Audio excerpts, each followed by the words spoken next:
Bonjour à tous, je continue à vous partager des extraits du livre du cardinal Ratzinger, Foi chrétienne, hier et aujourd'hui. Troisième thèse. Una essentia tres personae se rapporte au problème de l'absolu et du relatif et met en relief le caractère absolu du relatif, du relationnel. Le dogme comme réglementation du langage. Essayons de nous introduire au centre de cette thèse par la réflexion suivante. Si la foi, pour affirmer l'unité et la trinité de Dieu, se sert depuis le IVe siècle de la formule « une essence en trois personnes », cette répartition des concepts constitue d'abord une simple réglementation du langage.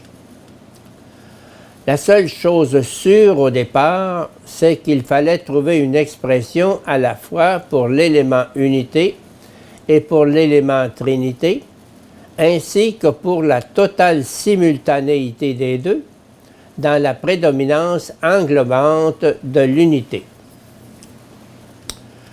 Que l'on ait reparti comme cela s'est produit, les deux éléments entre les concepts de substance et de personne, cela en un certain sens est accidentel, car en fin de compte, il importe seulement que les deux choses soient formulées pour ne pas les laisser à l'appréciation arbitraire du particulier. Celui-ci risquerait de volatiliser et de ruiner à nouveau avec le mot la chose elle-même.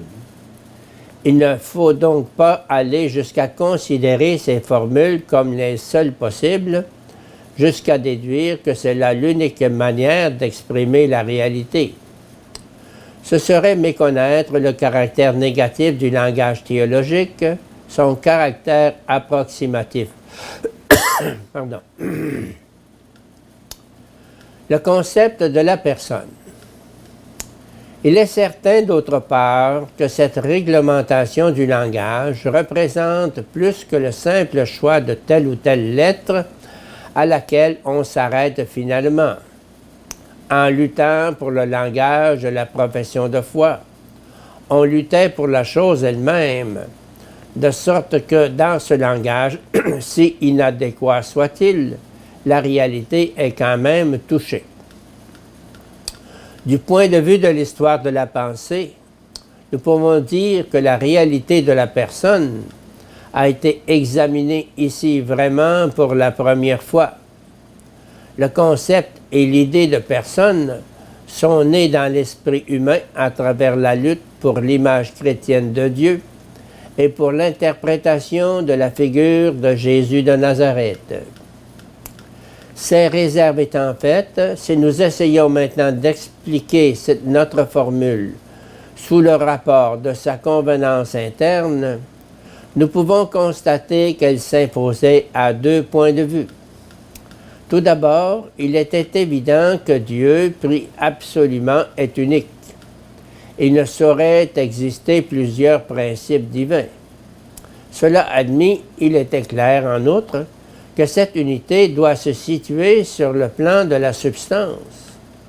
En conséquence, la Trinité, dont il faut parler également, ne saurait être cherchée sur ce plan. Elle se situerait donc forcément sur un autre plan, celui de la relation du relatif. La même conclusion s'imposait à la lecture de la Bible.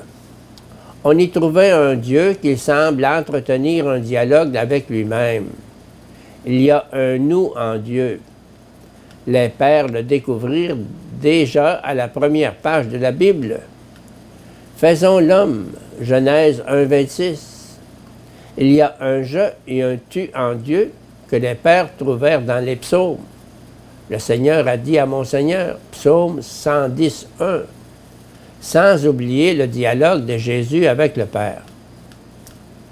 La découverte du dialogue en Dieu même conduisit naturellement à admettre en Dieu un « je » et un « tu », un élément de relation, de distinction, de réciprocité, pour lequel le concept de personne s'imposait formellement.